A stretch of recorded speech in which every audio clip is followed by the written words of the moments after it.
How's it going, everybody? Welcome back to the Timeless Movie Podcast, episode number 45. My name is Victor Vasquez. Thank you so much for coming back and listening to another episode. Super excited for the next two episodes that we're going to be covering, this one and episode number 46, because we are going to be covering the cinema event of the year, Barbenheimer. For anybody that has been living under a rock, that is not aware or doesn't really get into movies as much, what is Barbenheimer? It's actually the combination of two films that are actually releasing on the same weekend. Barbie, directed by Greta Gerwig, and Oppenheimer, directed by Christopher Nolan. Both of these films ended up releasing on the same day. Neither studio wanted to budge, so they came out on the same exact weekend. But what was so cool is that instead of making it a competition, instead of having these films kind of compete and bash each other, instead they just kind of played off of each other, and fans were excited to see both. You know, instead of choosing, why not make it a double feature? And so a lot of fans ended up buying tickets to see both films, Barbie and Oppenheimer, the same exact day. And it was awesome. It was a great thing for, theaters. It was great for fans that just, a good excuse to go back to the movies. Really good stuff. I was super excited. Both of these films are so drastically different, and I think that's what helped it in regards to marketing, in regards to why you would keep both films on the same day, is that both of these different types of movies, they're just completely different types of concepts. One is a biopic about the man that created the atomic bomb, and another one is about a character created by Mattel, a toy. And so really curious as to how both films would play out. On this episode, for number 45, we're going to be covering Barbie, directed by Greta Gerwig, starring Margot Robbie and Ryan Gosling. When I first heard about this movie, I was kind of confused. I didn't know if it was going to be live action, if it was going to be animated, what would it be about? I mean, we've seen other movies based off of different characters, right? I mean, we have a lot of comic book characters. We had Super Mario come out earlier this year. So I heard it was going to be live action, and then they called out Margot Robbie, Ryan Gosling as the main leads. I was all in. I love both of those actors. Anything that they come out in, Wolf of Wall Street, any other specific type of film that Margot Robbie has come out in, I've been super excited for. She's, again, Harley Quinn. How could you not love her? And then you have Ryan Gosling, who's, again, been in a lot of great movies like Crazy Stupid Love. I think he's been in The Big Short and different films as well from his repertoire. So I was all aboard. I really wanted to kind of catch this movie, and I was, again, just hopeful that it was going to be good. It seemed like it was going to, just by watching the first trailer, it seemed like it was going to be a comedy, but also mixed in with a lot of, the world and how Barbie would maybe cope with the real world and how it would be different from her own universe. So definitely got a good perspective just from the trailers about how it would play. So let's go ahead and dive in to some of my first thoughts, questions about Barbie, and then we'll dive into some of my detailed thoughts, favorite performances, what my favorite scene was, and all that stuff that we typically cover on the podcast. Okay, let's go ahead and start off with some of my biggest questions that I had before going to the theaters and watching Barbie. For me, the biggest thing that I look at for this specific film after watching the trailers, there's a great cast included in this film. So who would be the standout character in this film? This cast includes Margot Robbie, Ryan Gosling, Simu Liu, America Ferrera, Will Ferrell, and many, many more. But by the looks of it, if I had to put my money on it, I would go with Ryan Gosling. He plays Ken, opposite of Margot Robbie's Barbie. And just by seeing him in the trailers, he's got dyed blonde hair. He's just acting so ridiculous. He's dancing. To me, I feel like it's going to be Ryan Gosling who steals the show. But what I love about these films, again, is there are so many different types of individuals and actors that are a part of this movie. There could be a surprise, somebody that we didn't expect. Maybe Michael Cera's character might be a surprise in regards to who would, again, steal the show and either have the best joke, have the most hilarious sequence, whatever it might be. I'm just trying to look for who is going to really stand out as either the funniest or the most impactful character in this Barbie film. Once again, my personal opinion before I watched the movie was Ryan Gosling. All right, second question that I had for the Barbie film was, is there going to be a setup for Barbie 2? Considering that the marketing team for Warner Brothers has done a great job to promote Barbie alongside Oppenheimer, I have no doubt that they have it in their minds that, okay, this film has potential to make a lot of money. So what would that entail, right? Like, would it entail having spin-off films for other characters in this Barbie universe? Would there be a Barbie 2 after this? And so one of the things that I thought of was like, at first I was like, no, this has to be a standalone film. A lot of Greta Gerwig's films are standalone. But then I started thinking, well, I mean, it is a brand, and it is a toy that is loved by many, many little girls, and they just grew up with this specific toy, and it's nostalgic. So if it does really well, if it's hilarious, if it's a funny comedy, if it has a great message and story behind it, I can easily see this having the potential to have a sequel. At first, again, my initial thought was no, but now that I'm kind of seeing and kind of, all the marketing and really how much nostalgia this character could have, and really all those people that are excited to also watch Barbie in tandem with Oppenheimer, I gotta say that I think this does have maybe potential to be a sequel in the future. Now, granted, the movie might be terrible, so that's just me, again, just my thinking. But just to throw it out there, just because of the way that they marketed the film, the names attached to it, and just by the initial, reactions and trailers of it, it looks like it's going to be a very fun film to watch. So we will see after we take a look at this film if it does actually have the potential, or if there's any setup, like an after credit scene for Barbie 2. All right, everybody, those are my initial questions in regards to what I had before watching the movie. Again, I wanted to go in with a clear mind, no expectations. I just wanted to really have fun watching this film and was hoping that it would do well. Now that I've got a chance to see it, I saw it on opening night. I gotta say that I really enjoyed this movie.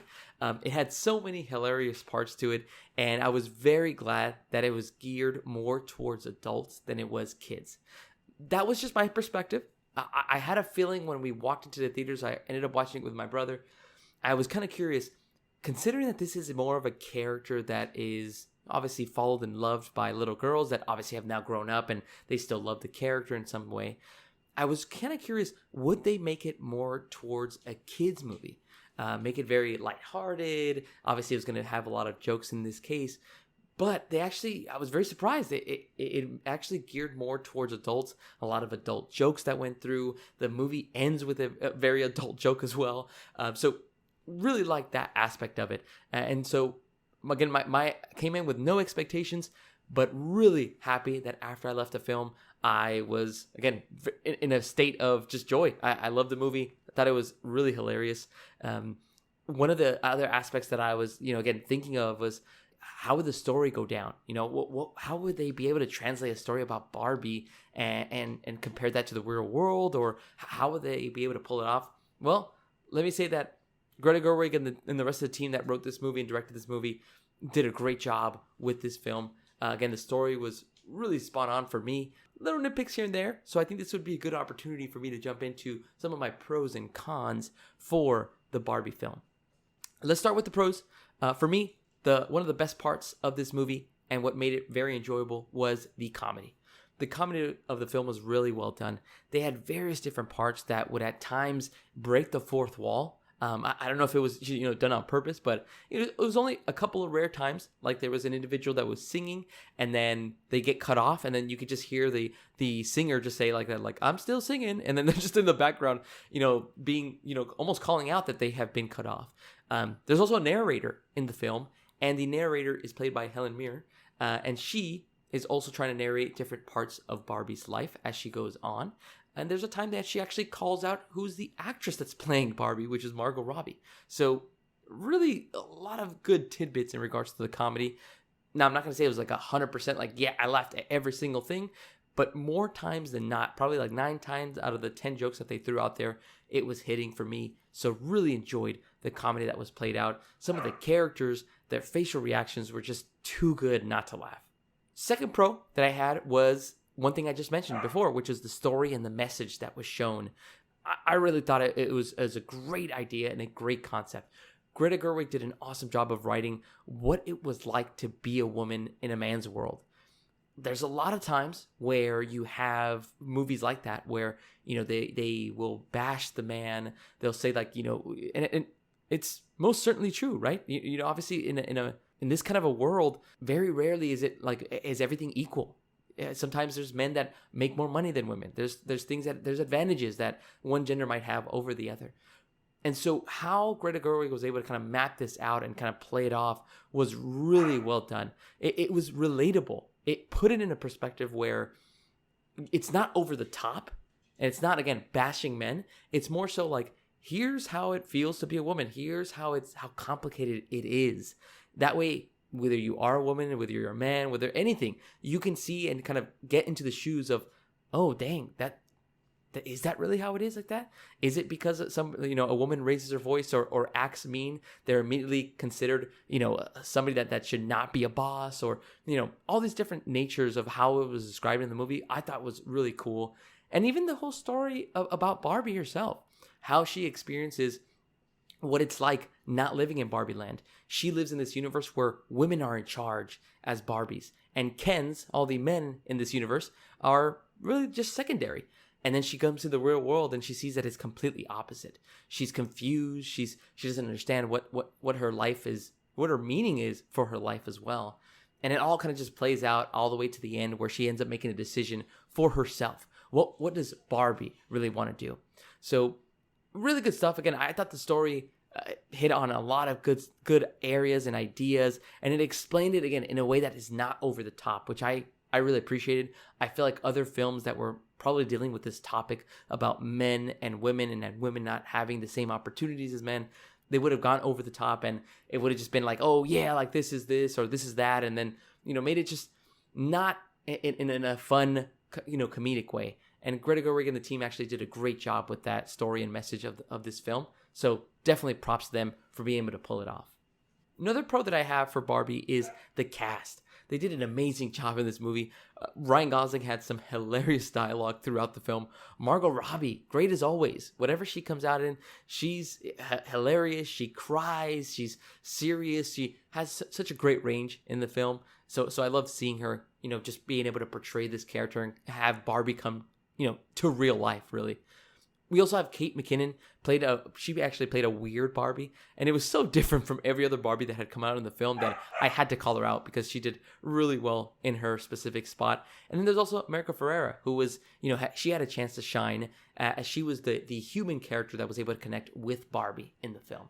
So really great stuff. Everybody was hilarious. Everybody had these great facial reactions. And again, nothing was too crazy or exaggerated or over the top. Everything just kind of seemed like it was just hitting its spot and making people laugh. All right, now that I've gone through some of my pros about the movie, I do want to get to just one small nitpick. Again, I don't have a lot of huge cons like, no, this was wrong, that this is like, just doesn't make sense. My only nitpick is in regards to what seemed like it was going to be the antagonist of the film, which was the CEO and the board of Mattel. They actually come out, just portrayed by actors, obviously. Will Ferrell is the CEO of Mattel, and he is basically in charge of really running the company of Mattel and decides in regards to what kind of Barbies are going to be, purchased or sold for the public. It seemed like they were going to be the antagonists. It seemed like they were the ones that were going to get in trouble and forced to learn that, hey, we can't just have a all-male board. We need to involve more females. We need to involve more ideas. We need to do this and that. And it seemed like that's what they were setting up. But at the end of it, there was no consequences for the CEO and the rest of the board of Mattel. They were in the wrong. They basically couldn't even call out who were the prior CEOs that were women. They were making decisions in regards to how to run this company, as if they knew what it was like to be a woman when they really didn't. And that was explained in the film, yet nothing happened. Nothing changed. No CEO was fired. No other woman executive was added to the board. Nothing was done in regards to the changes in the world. Instead, there were changes to Barbie Land. Before, they was all women. They ran everything. And at the end of the film, they actually give a couple of Kens a few more jobs so that they can actually have some purpose. And so, again, it seemed like there was going to be change all around. Instead, there was no change in the real world. So Mattel is still run by Will Ferrell and a bunch of other male board members and executives. And all that stayed the same. So, again, just a small little nitpick. I wish they could have done something different where either they added another character to become, again, showing that, hey, like yes, we need to learn. We can't just stick with this kind of male thoughts of how to run this company. We need to involve more ideas, become more diverse. May have been a little bit over the top. I wouldn't have felt that way. But again, that's just my one small nitpick. That does not change my opinion about this movie. I still loved everything about it. Thought it was hilarious. And again, it's just a one small little thing that I thought was going to resolve itself. But again, it just showed that there was really no consequences in regards to the CEOs and executives of Mattel. Overall, I had a really great time watching Barbie. Even the end, it all kind of comes down kind of full circle, where at the beginning, Barbie's kind of contemplating her life. Like, what does anybody else think about dying? Does anybody else think about this and that? And, she's kind of having this crisis as a expected, when you would think about it, she's just a doll. But by the end of it, spoiler warning for anybody that has not seen Barbie, just going to spoil this one little thing about how it ends. She ends up having to make a decision. She can actually choose what she wants to do in her life. Rather than always following the same old routine, always being with Ken, always hanging out with the other Barbies, always being in her dream house, she then gets to decide. She gets to actually go down the path that she feels is right. And she ends up deciding to be part of the real world. Instead of living in Barbie land, instead of living in this fantasy where everything is going well for her, she decides, you know what? I want something different. I want there to be constant changes. I want there to be those struggles of what life really is. So thought it was a really good way to end the film. Ended with a really good joke as well. But I still feel, even with that specific ending where Barbie is in the real world, I still feel like there could be a potential for a sequel. I mentioned that this is one of my thoughts before I went into the movie. Would they set up another film after this one? There wasn't an after credit scene. There wasn't anything that kind of alluded to, a spin-off movie. But I still feel like that if they wanted to explore this movie more, and if people loved it and raved for it, I feel like they could still continue the story of Barbie. What is she doing now that she's living in the real world? How is she coping? What is she doing? Does she have a job? Where does she work at? How is she able to deal with all these constant changes and how to deal with life now that she's, full-time living in the real world? I could totally see them doing a spin-off for Ken or any of the other Kens that came out as well. Still feel, again, small, little, slight potential. I'm not going to say that, yes, it's 100% that they're going to make another one. I don't think so. I think this fits in its own kind of little pocket where it's a one-time movie. Let's move on. But if they did do another one, I would not be surprised, because I feel like, again, it had a lot of great jokes, had a lot of great stuff. So definitely can see there be potential for another film after this one. All right, everybody, now that I've gone through some of my pros and cons, now I want to jump into my favorite performance by an actor, actress. I've mentioned him already. I mentioned him at the beginning. I mentioned him during my detailed thoughts. No surprise here. My favorite performance was Ryan Gosling. He played Ken, and he stole the show for me. The way he acted, he was so different from the other Kens. He was jealous of one Ken who was played by Simu Liu. He had a nice little dance number where he was just kind of dancing, and the facial reactions that he would do while he was dancing was so damn hilarious. The way that he would look for Barbie's attention, his sole purpose at the beginning of the movie was just to get the attention of Barbie. And if he was recognized by Barbie, then he feels like, you know what, mission accomplished. I've done what I had to do. He had so many funny things to say, to do. Anytime he was on screen, I was looking his direction, because I just knew that he was going to be doing something ridiculous. He even has a great scene that I'll talk about a little bit later, about just going through and realizing that, I'm always being overlooked. I'm always being this and that by Barbie. Now I'm able to kind of show you what it feels like. And again, he just shows off that range. He even cries at the end of the movie. So a lot of good stuff. Again, I bet money on just myself, fake money in this case, that Ryan Gosling was really going to be the one that stood out to me in regards to performances. I thought Margot Robbie did a great job as Barbie. She, again, had a lot of that screen time, but anytime Ryan Gosling came on screen, I was already kind of smiling and ready to laugh for whatever he was going to be able to pull off. So great stuff by Ryan Gosling, who played a great Ken, and can't wait to see, again, if they do make another sequel to this film, would they have Ryan Gosling come back? If they do a spin-off, don't know, but I would love to see him as Ken again. Okay, now I'm going to dive into my favorite scene or moment of the movie. This is a little bit of spoiler warning, so for anybody that has not seen the movie yet, please, please, please go away from this video, like it, come back after you've seen Barbie, and then you can kind of, agree or disagree with me in regards to if this is what your favorite scene as well. Hopefully that is enough time for you guys to kind of go away, and then that way you're not spoiled by this scene. Okay, let's go ahead and dive in. My favorite scene or moment of the film was a sequence where Ken is explaining to Barbie why he turned heel, essentially. So again, spoiler warning, Ken ends up, turning evil in a way.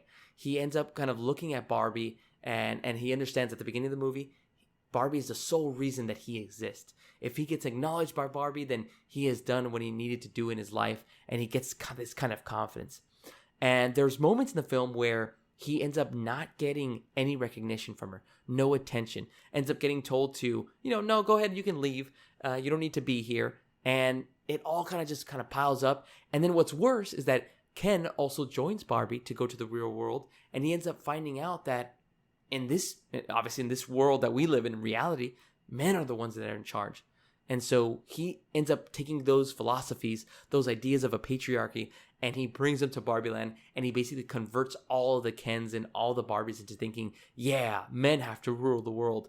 And that's in that exact scene when Barbie finds out what Ken did, Ken goes off on Barbie, gives her basically a whole speech explaining how Barbie Land is not revolving around Barbies, and that it should basically revolve around Kens because they have been taken for granted for so long. They are never listened to. They never get, specifically included in different types of situations at Barbie Land. Rather, it's always the Barbies. And so he just goes off on Barbie, and Barbie is just there kind of taking and just in shock at what Ken is feeling at this moment. It was a great job. It was both very serious in a way for Ken, because his whole character is kind of changing in front of our eyes, but also hilarious at the same time because he's wearing a ridiculous coat, like this big fur coat. He's wearing boxing gloves at one point. He's doing a lot of ridiculous stuff as he's giving this very intimate speech to Barbie and the rest of the Barbie Land, and just a lot of great stuff. I thought that scene was really cool and really enjoyed that. There's obviously a lot of different scenes, a lot of different moments that may have stuck out to folks, but to me, that was my favorite scene of the film. All right, well, we've made it to the last segment of the Timeless Movie Podcast. And in this segment, we're going to be talking about, does Barbie have the potential to be timeless? At the moment, Barbie has potential to be a timeless movie. It is a great comedy with an equally great cast that is able to provide more depth to the characters that before were just toys. You have Margot Robbie, like I mentioned before. She brings Barbie to life. Then you see Ryan Gosling, who again stole the show for me. He plays Ken, and you can really see his entire character come full circle. How he ends up, again, depending so much on Barbie to make his life happy. And then by the end of it, he realizes he doesn't need Barbie. He can be his own man. He can be his own Ken. And it could be just his own story. And he just has to find that. And so it was really great stuff. And the story, surprisingly, was really great. I thought the message was, again, really good stuff about how different it is in regards to Barbie Land and the real world, and how harsh reality really is, with constant changes, with how it's not fair to women, how it's not fair for them in these different types of situations. But again, they didn't exaggerate it. They didn't go to a point where it just felt like it was overwhelming or too much. I think it hit the perfect stride. So really good stuff. I would highly recommend people watch the movie in theaters. I thought Barbie was really great. I don't think it's a timeless movie as of this moment. I feel like I would need to rewatch it a couple times, watch some scenes, and maybe kind of catch some jokes that didn't hit with me the first time. So it's not a definitive timeless movie as of this moment, because I feel like there's a couple of other comedies I would put ahead of this one. But again, it's not to say that I did not like it at all. I really like this movie. Probably just takes a couple more viewings. It's definitely an easy rewatch. It's only 2 hours long, so it's not even that bad at all. But again, the ending was great. The cast was awesome. A lot of great jokes. Highly recommend you guys go watch this. Not a timeless movie as of this moment, but it definitely has potential down the road as well. I felt that the movie delivered on what it was set out to do, which is a great time. I came out having a great time talking to my brother. He also had a fun time watching this movie. So definitely go check it out. If you've seen it already, go ahead down below in the comments. Let me know what you thought about Barbie. Who was your favorite actor or actress? Was it a Ken? Was it a Barbie? And what was your favorite moment? I really want to know, guys. This was a fun movie to watch, and definitely want to have that type of discourse with you guys down in the comments.